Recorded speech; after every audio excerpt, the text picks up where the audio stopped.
ওই রেগার কাজ দুর্নীতি বন্ধ করতে হবে, ওই রেগার কাজ দুর্নীতি বন্ধ করতে হবে। এই নইলে দিকে দিকে আমাদের তীব্রমুখা আন্দোলন চলছে, ওইলে দিকে দিকে ওয়াইটিএফ আন্দোলন চলছে, ওইলে দিকে দিকে টিডব্লিউএফ আন্দোলন চলছে। আজকের 11 দফা দাবির সমর্থনে আজকে ব্লক ডিভিশনের দলে দলে যোগ দেন। আজকে সামনে ব্লক ডিভিশনে 11 দফা দাবির সমর্থনে আজকে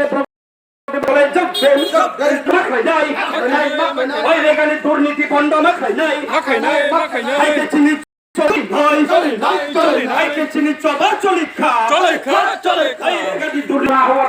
প্রশাসনের মাধ্যমে উন্নয়ন মূল্য কাজ পরিচালনা করতে হবে। প্রশাসনের